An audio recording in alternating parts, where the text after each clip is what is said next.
Hello, Mark. Joe, how are you? I am very well today. So the question this week is, what season would you live in if you could only choose one season? Oh, that's easy for me. All right. Summer. I used to be a fall man, Mm-hmm. and now I'm a summer man because some people like it hot, and I'm one of them. All right. I was worried you're going to say something like baseball. I thought about being kind of a smart ass, and then I thought, no, I'm going to play it straight. I think I'm still a fall guy, but yeah. So I'm with you because summer is my happy time because that's when I get to write. So I'm becoming a summer guy too.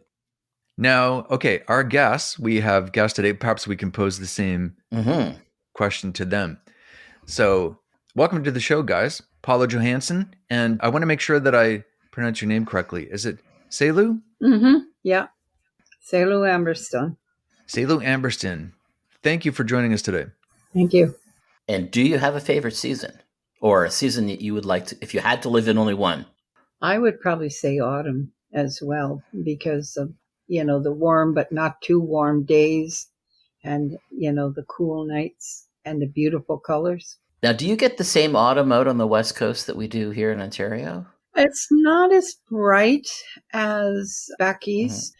A lot of our trees, just the deciduous ones, just turn gold instead of all the reds. But in town, at least, there's lots of trees that are imports from elsewhere. So we get red maples and, different things like that.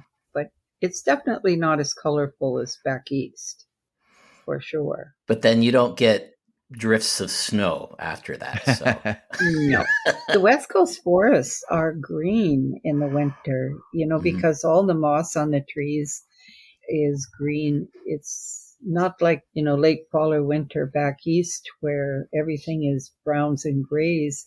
Out here, the evergreen cedars and pines and stuff are green, but the trunks of all the trees are green as well from all the moss that's growing on them. Yeah. Now you have those amazing rainforests out there too, which are beautiful. Yeah, whereas out here we just have snow forests. Yeah. And Paula, we don't leave you out. What do you have an answer to this question? Yes, I'd have to say I'm definitely more of an autumn person, and I'm living in the right location for it. Here on the south end of Vancouver Island, it's almost a perpetual autumn weather. The weather that you have in any months of the year could be almost any month of the year, except for August, which is usually a little warmer and drier. But there have been a lot of fogusts, as we call them here, where there's fog every day and it's chilly. And there's been a lot of warm winters where you have a January instead of a January.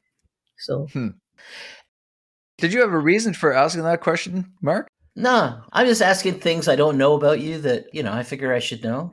Or is this like some kind of a attempt to turn this into a meteorological podcast? No, I apologize. These are fair questions to ask of Celu and I in particular. We've both lived in the natural world a lot. Celu lived in a teepee. Really? I read that about you. Yeah. Yes. When did you do that? When my kids were younger, I was in my late 20s, early 30s. I lived for about 2.5, 3 years in a teepee. Wow. Holy cow. And where was that? It was in the desert. Manitoba? No, it was in the desert. And we were about 30 miles, I guess, from town. Had to haul water from a cattle tank, maybe about 15, 20-minute truck ride. We'd go fill up big barrels from the cattle tank every few days. Wow. Which desert was it? Well, I was down in the States at that time, in Arizona, in the plateau land between the White Mountains and the Mogollon Rim. We were about 6,000 feet above sea level there. It was mostly bunchgrass and juniper trees in the flat areas. Probably at this point, we should actually, what we normally do on this podcast is we have the guests introduce themselves because we want you to do so as you see yourselves as opposed to how we might interpret you. And probably at this juncture, it would make sense to have you do that. Tell us who you are. You go first, Celu. Who am I? I'm a mixed race woman. I am 75 years old. I have 5 children, grown children, and about 9 grandchildren. I lived in lots of different areas of Canada and the US. I was living in the Northwest Territories for a number of years, sometimes in town, sometimes on a trap line. I've lived on the West Coast here for, I guess, close to 30 years now. You have some academic training, don't you? Yeah, I've got a couple of degrees as well. I have a bachelor's in social anthropology and a master's in health education. So when I was in the north and in town, like Yellowknife or Fort Smith, I was working for the Dene Nation and the government doing health materials for indigenous people in the communities. But you were a writer as well.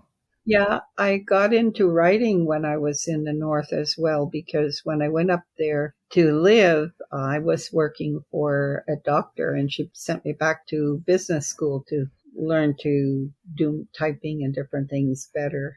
I'm legally blind, so I had trouble in the class of reading the textbook and typing at the same time. So I told my instructor about these dreams I kept having about different stories.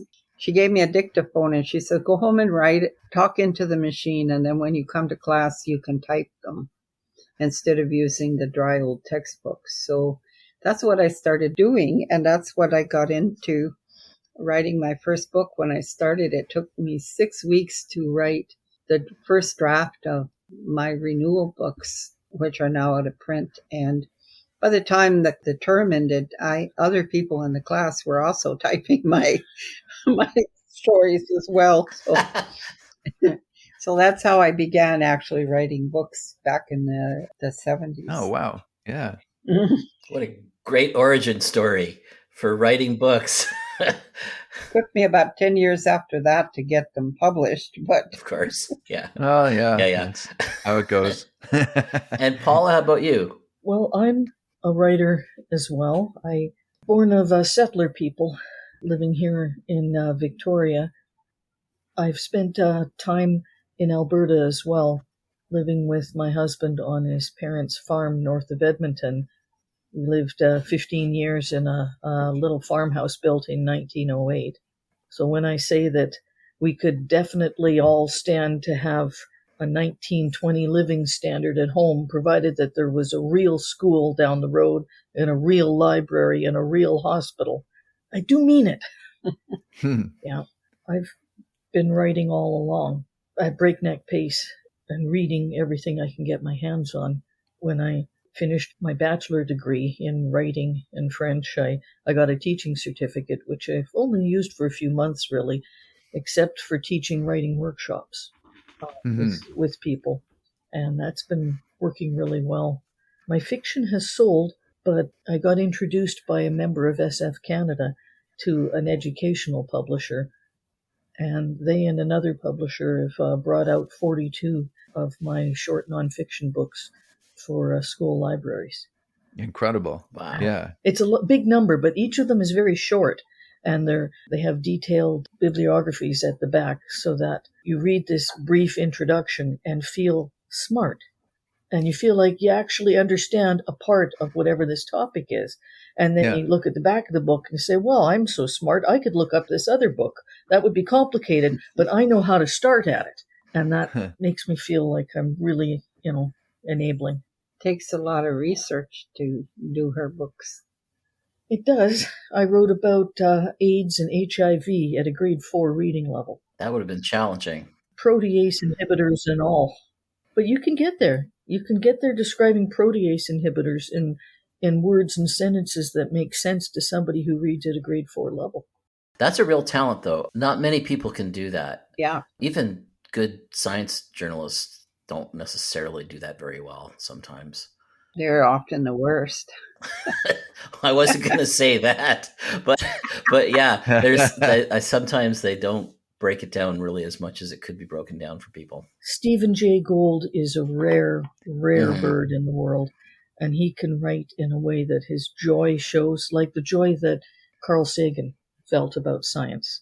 It's just wonderful to see how delighted those people were in science, and they wrote about it in a way that once again made you feel smart because you understood the part that he was talking about, and you knew there were numbers and math and science that would take a lot of studying to learn, but this part, I understood this part. Yeah. So I am in the presence of 3 educators here. There'll be a test. I was afraid of that. It's always on the test. But so 3 educators, but also creative people, which is another one of the reasons that we're here. As you know, we ask our guests to bring with them a piece of art, any type of art that they're passionate about, that perhaps excites them and informs their work. Have you 2 done your homework? We have. Oh yeah. I had no doubt. Did you make them agree on one work of art? One thing that inspired both of them? Because that would be cruel. Oh No. Yeah. And I guess we should point out too that this is the first time we've ever had 2 guests on the show. Yeah. So this is like an historical moment. And I look forward to hearing what you both have brought to the table. Well, I think Celu should go first. Because Sure. Unless you would like to defer to me and have me go first. Well, it's up to you. Well, my art that inspires me for some of my fiction projects has been maps. Maps. That's a first. Okay. Well, I'm a person who writes with a strong focus on dialogue, but also on place. One of my books is called Island Views, and it's set on Salt Spring Island. And when I wrote it, I had one of those little maps that you can get at the local drugstore on Salt Spring. And it's a sketch map of Salt Spring Island with all the roads marked on it and the different bays telling you which one is good for swimming and which one is good to go to look for whales swimming by, and where the mountains are and which ones have parks and trails up to the top. Wow. It's a great little map. I never saw that map. And I used to live there. Before you go on, tell us about Salt Spring Island. I know I got a couple of friends who live there, but I don't know much about it. I know it's on that side of the country, the west side of the country. Rudyard Kipling went to Salt Spring Island when he was on this coast of the continent. Oh, that must have been 140 years ago. Rudyard Kipling believed that Salt Spring Island was surpassed in beauty only by the gardens of the island of Sri Lanka. Holy cow. He felt it was the most beautiful and temperate and accommodating place in the world, and he was not wrong. There may be other beautiful places as well, but that one is sublime. Rudyard Kipling of the Jungle Book fame. Okay. Mm-hmm. Yeah. I think he saw a different Salt Spring than I did. I was going to say. I lived there for a while. I would agree that it's beautiful, but I wouldn't put it in my top 5 or 10. It's an island that's very rural. I had a friend from Ireland who described it a lot as looking like parts of Ireland that he was familiar with. So I see that about, 10,000 people live there? Yeah, I think it's closer to 15 now because there's a lot of rich people that have bought up property there and use it like for summer homes or whatever. So you have this real contrast of people, some very, very wealthy, like the Kellogg's have an estate on the west coast of the Musgrave, which you can only arrive at by boat. I know this because I have a friend who used to caretake for them. And then you have very poor hippies who are living in shacks or just tents as well. So nowadays, it's not quite like when I was living there in the 90s. There were a lot more hippies around, and this contrast between the very rich and the very poor. Yeah. Today, it's a little more mixed. There are a lot of artists over there. I was going to say, Valdi used to live there, right? Yep. Yeah. Oh, yeah. He used to live right down the lake from me. Yeah. That's why he uses the name Valdi rather than his family name. His family told him that this being a song performer was all well and good, but he wasn't to use the family name. Oh, so he Yes. comes from wealthy stock then. I did not know that. Interesting. I think about Valdi a lot these days as I age. Old, tired, bent and busted, gray, wrinkled, and you can't be trusted. More and more sums me up. I love Valdi. I love his music.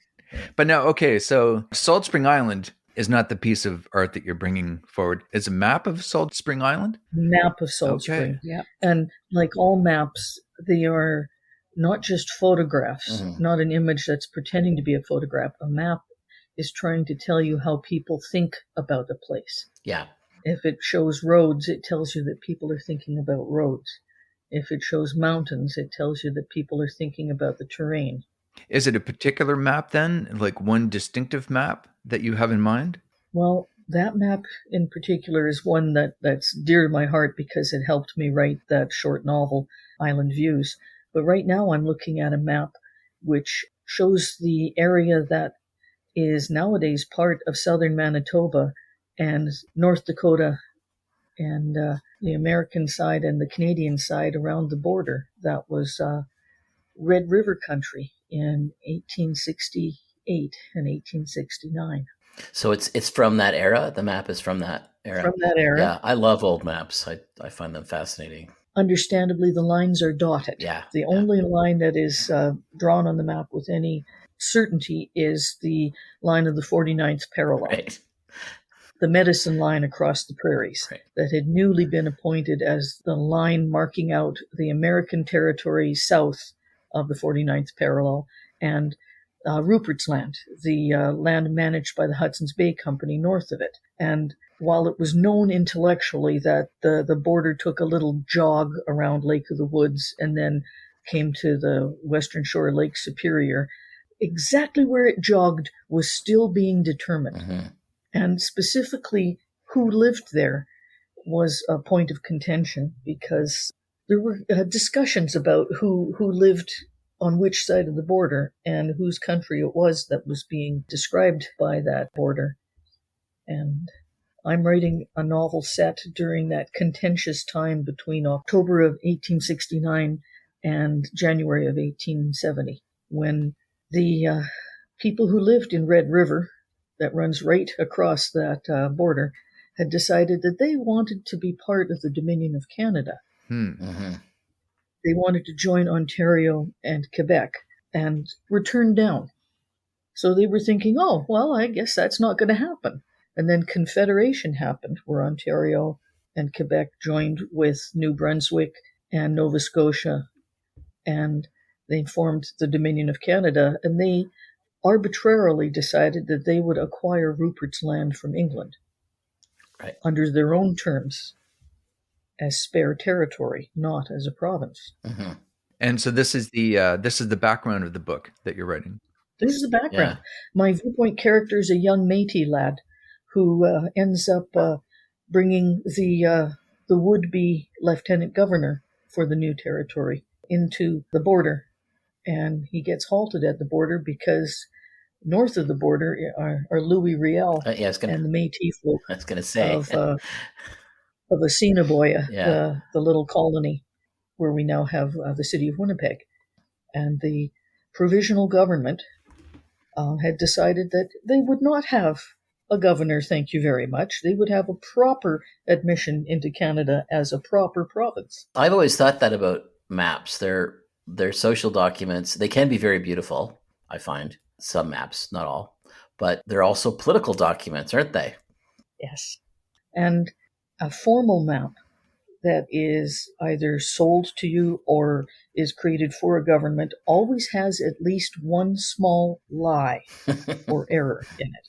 The small untruth is so that if the map is copied entire by someone else for a different purpose, it is immediately obvious to a cartographer that they did not generate their own map. They copied the map that was made for the certain purpose. And you can tell that because here in this corner is the small error that they put in on purpose. Wow. Oh, I did not. So there's like a built-in copyright by putting a flaw in, right? More like a watermark Right. in a sheet of paper. Right.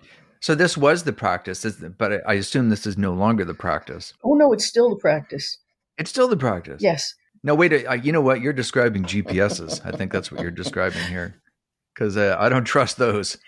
Even when you have proper GPS satellite imagery to go with, it is artificially blurred around military installations. And certain strategic physical locations are also very carefully blurred so that they are slightly less accurate. Wow. So this is a classic, recreative, wide-ranging conversation touching on just about everything. Do you have the map that you're talking about that you're referring to for your book? Can we see that? Yes. Oh, that's great. We'll put it in the show notes. Sure. And email it to all 7 of our listeners, too, if you wouldn't mind. Both of my fans will be delighted to see it. That's great. But you'll see on the map that there is a straight line for the medicine line, the 49th parallel. Yeah. And there is an uneven shape at the top of the map, the north end, where that's clearly Lake Winnipeg or Lake Winnipegosis, and a wiggly line up the middle, that's Red River, and a big amoeba-like blob that extends outward with Red River at its center, but this starfishy shape extends over southern Manitoba and parts of North Dakota, and that is the territory that the Métis people roamed over. Did you mention when this map was drawn? About 1865 it would represent accurately. Do we know who made it? Nope. And there are versions of it that have been redrawn since, trying to point out why Riel and his neighbors felt so confident about asserting their provisional government that was representing people fairly, even if it was an ad hoc one of volunteers rather than an elected one. Okay. And the test that you were referring to at the beginning of the podcast, that's to find the error in this particular map? Okay, so that's the art that you brought to the table. Yeah. Now, what about Celu? For me, as a visually impaired person, music is always a first for me. Okay. When I'm writing, I like to have music in the background because it helps me get into a particular mood, and it helps me feel what my characters are experiencing. So I don't play music that has any lyrics to it that I can understand. I'm exactly the same. Because if I can understand the music's words, I am brought out of what I'm thinking, what my characters are experiencing, because I try to totally experience what I'm writing about. So I totally get into it. It's not an intellectual thing for me. It's a visceral, emotional, and physical experience for me. And my kids have been just great with this because one of my boys put me on the family Spotify account. Yeah. So I have a wealth of music from all over the world that I can make into playlists that I use when I'm writing. So when I was writing the 7th and 8th book in my Tales of the Kashalan series, they were natives of an alien world, but they were similar to indigenous people and tribal peoples on our world. So I was listening to a lot of Viking and even Mongolian throat singing music. Oh, Wow. Very evocative. Yeah. So I was, listening to The Who and Wardruna and Saflati and a lot of different people, and I have no idea what they were talking about. But the music inspired this warlike atmosphere for me that I could really get into my characters with. And then I shifted to another series I'm working on, which is the books 2 and 3 of a published novel of mine, The Dreamer's Legacy, which is an indigenous fantasy. And for those books, I've been listening to a lot of indigenous music playlists I created with indigenous artists here in Canada and the US. So some of them are powwow songs, some of them are actually religious songs like peyote music, and a few West Coast songs, though a lot of the West Coast music is not recorded. But for those who are, I'm listening to those. So it's varied kind of a little bit with each book. I also have just created a list that's sort of a mix of indigenous and Celtic music, which is in Gaelic. And that's the other part of your heritage, yes. isn't it? Mm-hmm. So I'm listening to songs and music. I don't particularly care a lot for classical music. That doesn't interest me. The more wild tribal stuff, that speaks to the people. It tells me about people, because for me, music, tribal music from around the world tells me about the people and their land. And unfortunately, I'm old enough to remember a lot with indigenous music, because I've lived in so many areas of this country and the US that I know when I hear music from different areas, if I'm listening to the old people sing, I can feel the land coming through their songs. Unfortunately, today, a lot of the powwow music and different songs that are being created is music that has been too influenced by modern music that's coming over the radio or TV. So even the scales of the notes is different now than it used to be. A lot of the older music would sound flat to a modern listener, because the people who were creating it were creating music that had quarter and half tones in it compared to, the do re mi scale that most popular modern music or even classical music is based on. But actually that 8-note scale is, if you read musical theory history, is fairly recent in time. It's not something that can be traced back to, the ancient music that was based on the sounds that people heard from the land. So when I hear West Coast music sung by old singers, I can hear the wind in the cedars. When I listen to the rapid music of the hand drums in the north and the people singing the dine and other people up there, I hear, racing caribou. I hear the dog teams running. When I hear the big drums on the prairie, I hear the buffalo and, the big herd beasts running. And then back home where we used rattles, I hear, a different sound, the sounds of rain, the sound of snakes and other animals in the grain, among the grain fields and stuff. So to me, it's a very expressive way of experiencing the world. And I draw that into when I'm writing, because the land where my stories take place is another character in my books. So much like with Paula, how the maps are important to her. But now I have to stop you there, because I recognize the truth of what you're saying about how the older music means more to you for all the reasons that you stated. But I have to challenge you there a little bit. Okay. Because, and I do it in the spirit of fun, it sounded to me a little bit like maybe if you change that to rock and roll, right? And then, the people growing up listening to music prior to rock and roll and then listening to rock and roll and saying, okay, this isn't music anymore. Is there any of that in what you're saying? No, that's not what I'm saying.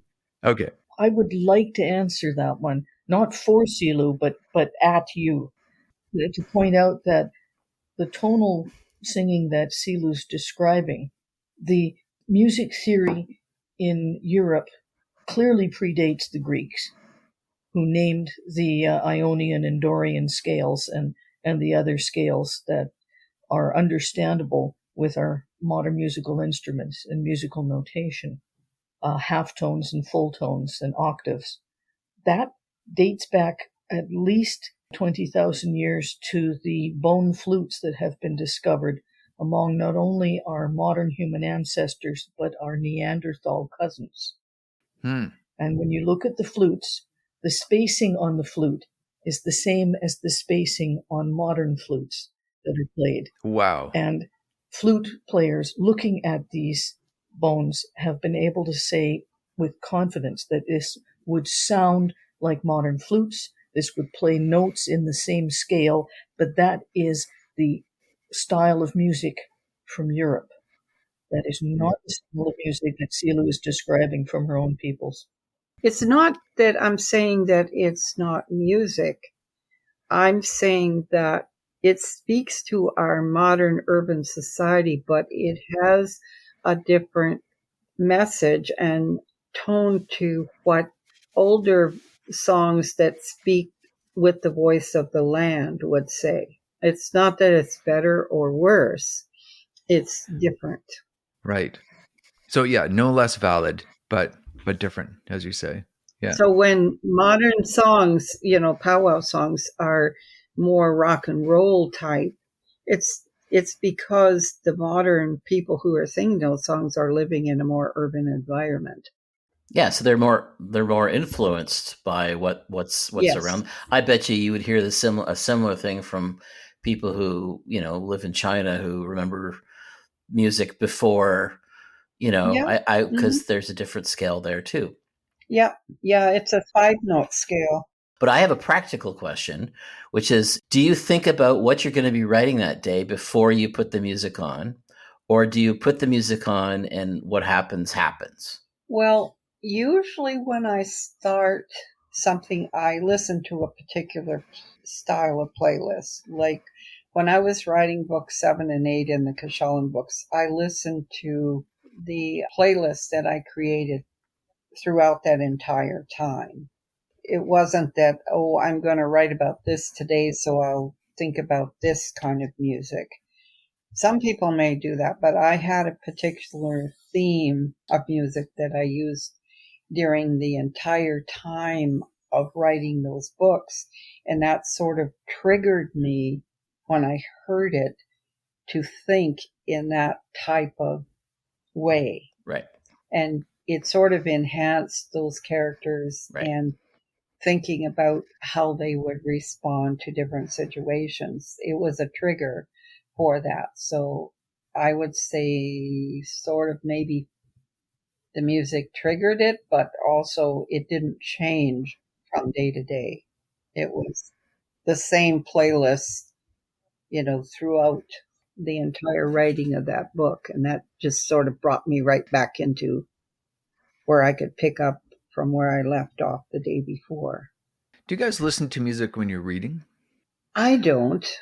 If I'm reading a talking book, no. I don't read visually anymore. My eyes have gotten too bad over the years. So I'm only listening to audiobooks and have been for maybe the last 10 years or so. My eyes aren't good enough anymore, even with a strong reading glass, to go through books, which is kind of sad because there's so much in our craft that is not audio recorded anywhere. So I'm very limited on, SF and fantasy titles specifically because they're not recorded anywhere. But I don't listen to music while I'm listening to books. And I really hate the audiobooks that have music in the background. I find it very distracting. Yeah. You don't mind the artificial intelligence voices that sound a little robotic. You like that. That's okay. Well, it's better than nothing. Call me Ishmael. Yeah. It's better than nothing. But I find actually over the years, my imagination creates different voices because I have a voice software for the blind which actually anybody can download. It's called NVDA. It's a free software on the internet, and anybody can download it and listen. It will read what's on your screen. But I find that I create different voices inside my mind. Interesting. So you're listening to a specific voice and then transmuting it into a different voice as you're listening to it. Slightly, yeah. I find I do, or give it more inflection, especially if it's stuff I'm writing, because I'm usually not reading books that other people have written when I do that. But, when I'm editing my own stuff, I have in my mind different ways that different characters speak. So they just automatically I have that inflection. I want to do something that's important for Celu to let you know. Okay. Celu's most celebrated work is a short story called Refugees. It's been anthologized several times and written about by professors who are praising it for post-colonial studies. We've collected that story together with Celu's few other short stories, which are mostly science fiction and fantasy, and made Refugees and Other Stories collection that we think is the book of hers with a lot of commercial interest.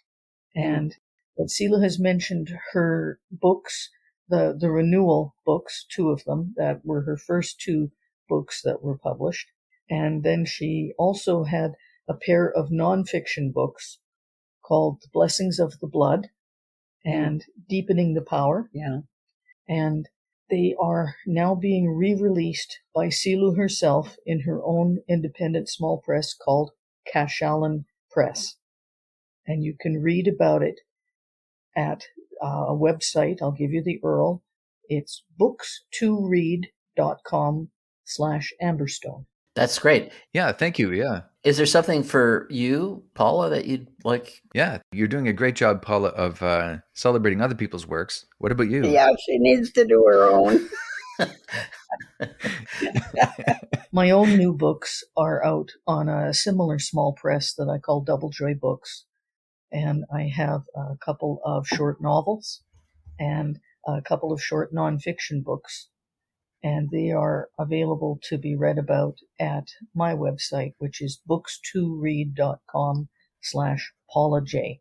You can ask your library to order a copy, and we really encourage people to do that. We know people can't afford to buy all the books that they want to read, but your library wants to know what people want to read.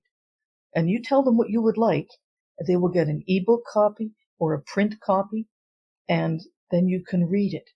You can have it in your hands. You can tell your friends where it is. Yeah, very true. Yeah, we don't do that enough as authors in Canada, and we should, because we still get some benefit from that too, right? Our friend Cory Doctorow, he's a big promoter not only of his own writing, but of writing in general, and Canadian writing and science fiction writing, as well as the nonfiction that he writes also. And Cory points out that most people first learn about a writer because they borrowed one of his books from a friend or from a library. Mm-hmm. Yep. How are they ever going to know to buy my book if they've never heard of me or my book? That's right. Yeah. Yeah, he paraphrases somebody else who says his problem isn't wealth, his problem is obscurity. Yeah. We have to remember that libraries are our wealth. That when we have a good library, it is wealth not just in a personal sense in my house, but it is wealth for our community, wealth for all kinds of people. It's opportunity. Mm-hmm. Now, any final thoughts before we part ways on the art that you brought forward? I think I pretty well said it all for me. Okay. Yeah, and I have too. We're not working alone in a barren wilderness. We are dwarves standing on the shoulders of giants. We are people standing in a crowd of people, and every now and then each of us gets a boost from all our neighbors who lift us up a little bit higher than the crowd for a few moments, but only a few moments. And then we're boosting someone else the next time. Well, those are excellent words, I think, to finish off with. Mm-hmm. Thank you both very much for being on our podcast today. Thank you. It was lovely to meet you both. Thank you. And perhaps we'll speak again. See you again, guys.